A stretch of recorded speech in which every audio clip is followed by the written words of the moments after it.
Este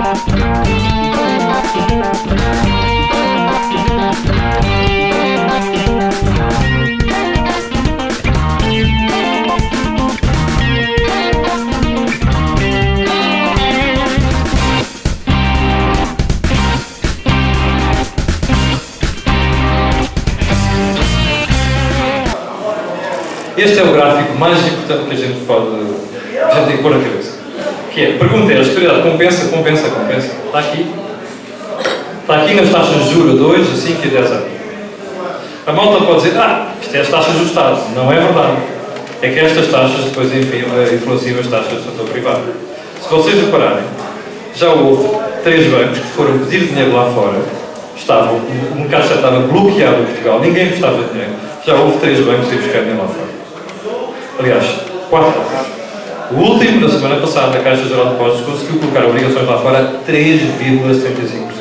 Isto é um achado. E isto só é possível porque a gente está a fazer este esforço. E já agora, quando ouvirem na televisão aqueles idiotas a dizerem que não sei o quê, o Estado, o regresso aos mercados, como se isso fosse a coisa mais importante. É! Mas há uns burros que não percebem. E há outros que não são burros, mas fazem que são burros. É mesmo. E isto é a coisa mais importante que a gente tem pela frente neste momento. E porquê? Porque nós não temos crédito. O António já falou disso, a Patrícia já falou disso, e vocês sabem isso todos os dias da conversa com os vossos bancos. Os bancos não têm dinheiro. Ora, se não têm dinheiro, precisam de ir buscar dinheiro lá fora. Ora, só vão buscar dinheiro lá fora se o risco do Estado cair. E é o que está a acontecer.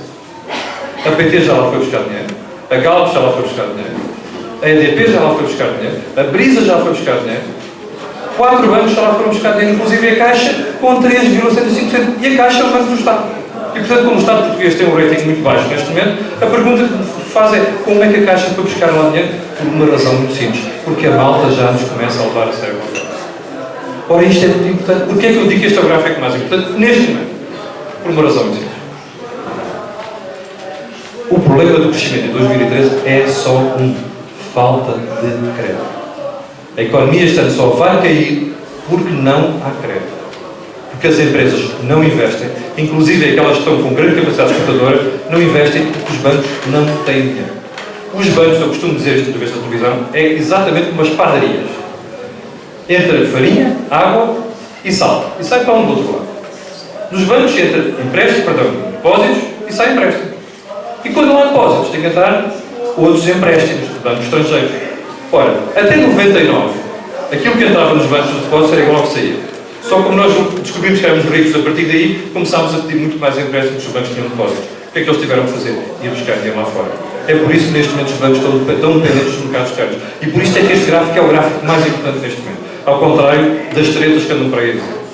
É isto que vai fazer a diferença entre nós termos crédito e voltarmos e começarmos a crescer este ano, ou então afundarmos numa espiral excessiva depois de dimensão que ninguém sabe muito bem qual é que é. E onde é que vai parar? Bom, como vem a este problema? Estamos a falar do crédito que está. Não é só em Portugal. É só olhar para aqui. Aliás, a linha terminal em 2010 está mal, já é 2012, e o comportamento é exatamente o mesmo em Portugal e na Europa. A única diferença é só esta. É que em Portugal está a cair mais do que está a cair no resto da Europa. É isso que nós temos que resolver. Agora vejam outro problema crucial. A Vermelho está a taxa de juros de uma empresa portuguesa, neste momento, consegue junto dos bancos. É uma boa empresa. Agora vejam a Preto, que é a taxa de juros de uma empresa alemã. Exatamente igual à empresa portuguesa. 5 pontos percentuais acima de uma alemã paga uma empresa portuguesa. Bom, já não chega a estarmos na periferia da Europa. Temos problemas com custos de transporte. Ainda levamos, fora o resto dos problemas da economia, começar pela lei laboral. E depois ainda levamos com um diferencial de 5 pontos percentuais em relação ao resto da economia. Em relação ao resto das empresas alemãs. Isto é mais um problema acrescido para as empresas portuguesas. Esta linha só vai cair no dia em que nós dividirmos o risco total de tal maneira, de maneira que os bancos consigam buscar dinheiro lá fora de forma mais fácil, mas também de forma mais barata. Gráfico seguinte, outro gráfico fundamental, que vai exatamente contra, aliás, está muito bem explicado no livro, na minha opinião, que vai exatamente contra aquilo que acontece neste momento. A malta em Portugal tem mania de dizer isto. Corta o rendimento às pessoas, cai o consumo, cai a economia. Pois cai, mas é óbvio. Se nós no primeiro momento estamos a dizer que estamos a tirar dinheiro na economia, é natural que o consumo caia. Mas qual é que é o nosso defeito? E o nosso problema é exatamente esse. Nós não podemos crescer com a locomotiva na economia interna. Este foi o erro dos últimos 15 anos. E foi, sobretudo, o erro dos últimos 7 anos. Ou 6 anos antes do programa de ajustamento. Porquê? Porque uma economia pequena como nossa, tem 10 milhões de habitantes, não chega para impulsionar a atividade económica. Não chega para as empresas ganharem dinheiro. Nós temos que virar para o exterior. Ora, quando reduzimos neste momento, o que está a acontecer, reduzimos o rendimento das pessoas, é claro que cai o consumo interno. Mas o problema é esse. Esse consumo interno tem que cair e a economia vai se... É como a história da ressaca, não é? A pessoa vai se ressentir sempre dos três tempos, que é o que está a acontecer. Agora, o problema está aí. E como dizia o António, nós temos que virar tudo isto para fora. E é o que está a acontecer. Há 2 anos, as exportações pesavam 30% do produto. O governador do Banco de Portugal disse hoje que em 2013 já vai chegar a 42%. Estão a ver a diferença? A nossa riqueza está lá fora. Não há nenhum país do nosso tamanho na União Europeia, nenhum país, onde o peso das exportações do produto, ou seja, na riqueza, seja tão baixo como em Portugal. Na Irlanda é 105%. Na Holanda é 84%. Na Bélgica é 85%. Na Suíça é 90%. Nos países bálticos é próximo de 90%. Só nós andamos com a mania que o consumo é o mais importante e as nossas exportações não precisam de passar dos 35% do PIB, que é o caso neste momento. Errado. É este o ponto. E porquê é que eu trago este gráfico? Vejam só a relação entre a queda da poupança, que é o que está preto, e a queda do investimento que está vermelho. Conclusão inevitável. Sem poupança não há investimento. Isto é exatamente o contrário da conversa dominante neste momento. Não é só à esquerda, é inclusive dentro do PSD e inclusive dentro do CDS.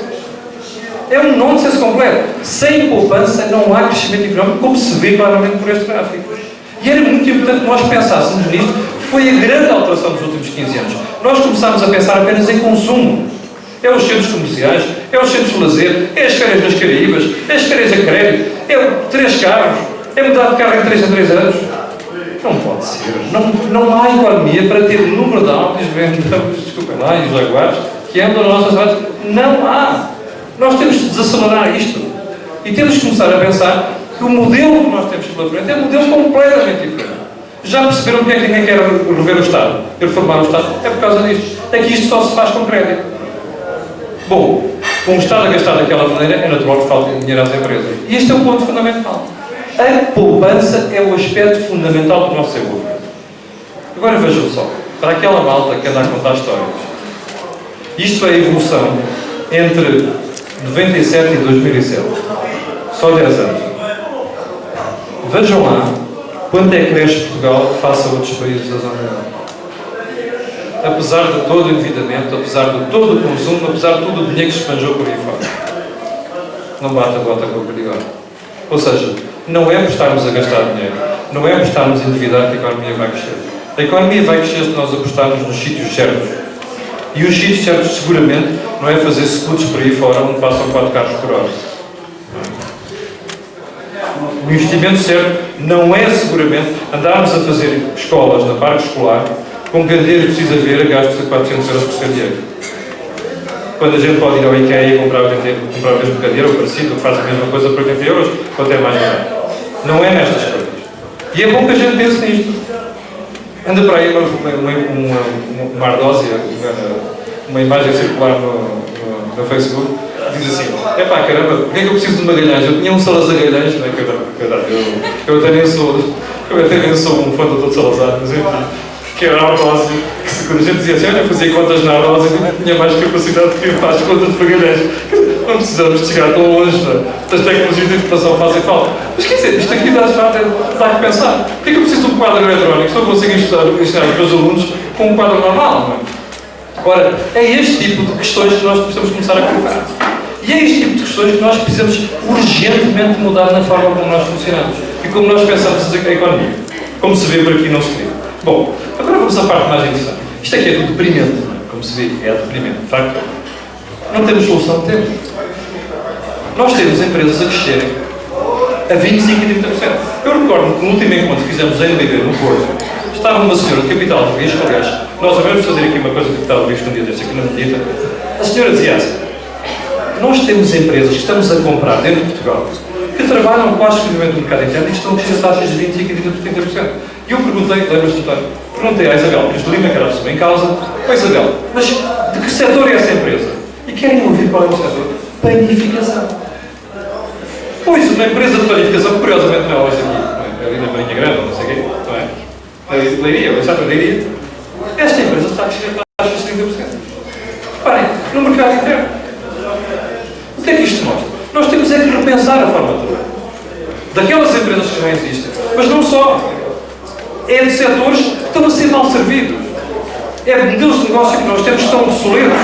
A mim faz uma impressão desgraçada ver o setor das pedras a crescer na Benedita e ver que as pedras são exportadas em bruto. Que sentido é que faz? Qual é a diferença entre nós e os chinocas? É que os chinocas também fazem isto. Já transformam o produto. Nós estamos a vender pedra em bruto. Não podíamos transformar a pedra. Nós não temos designers em Portugal para isto. Não temos 2 prémios de Nobel da Arquitetura. O seu demorou.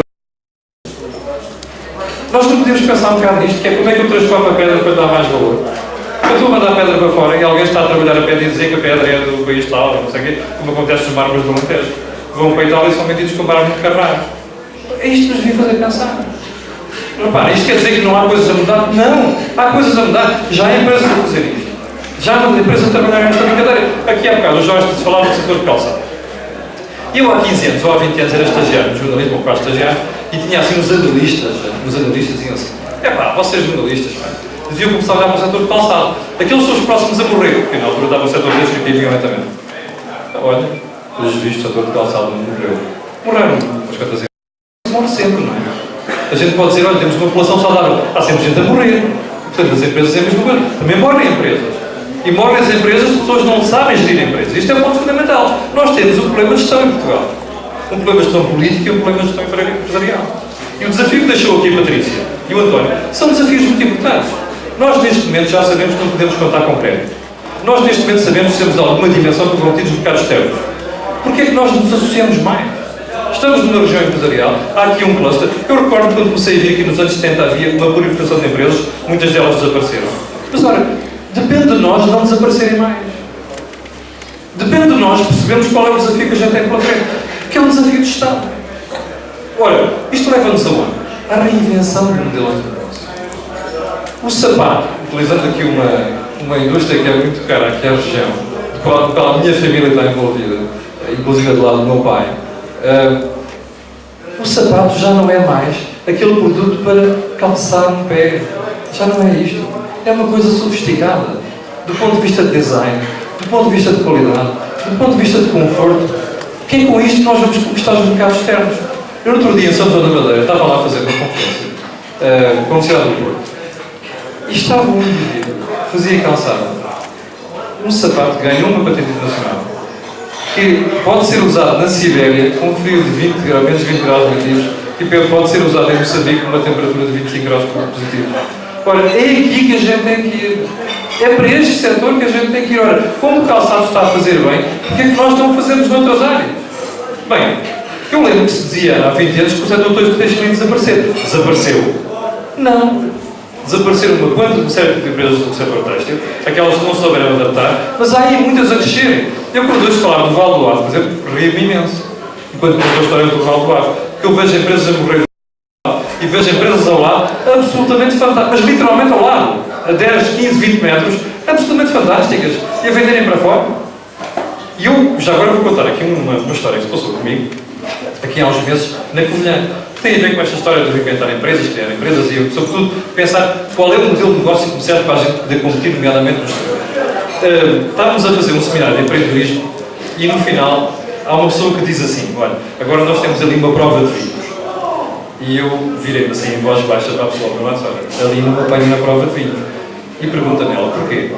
Porque eu já vivi na Covilhã e vivi ao lado da adega decorativa da Covilhã. E, portanto, sei qual é a zurrapa que faz a adega decorativa da Covilhã. Um indivíduo, o dono dos vinhos, ouviu e ficou ofendidíssimo.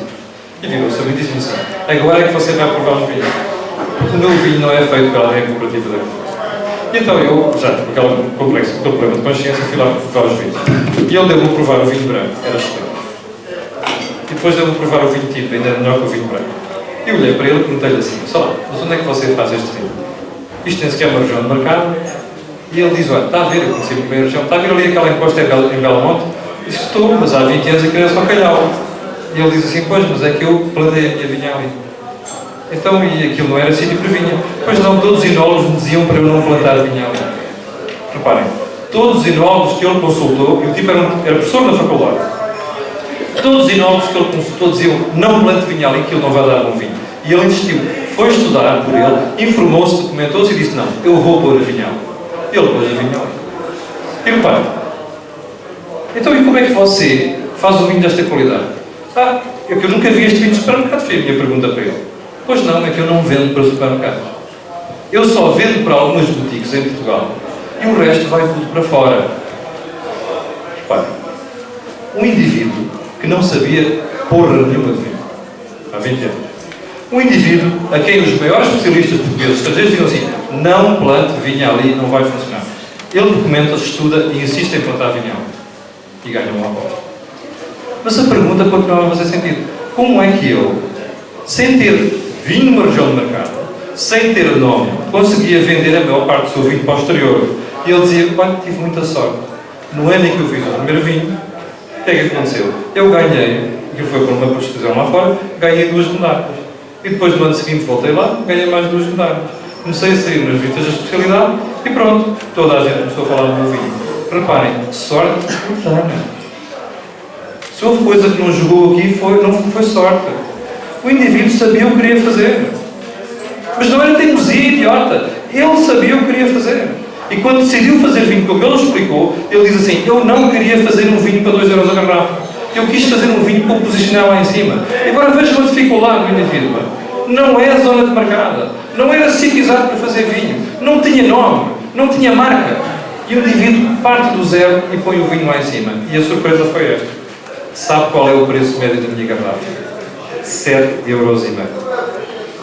7,5 euros.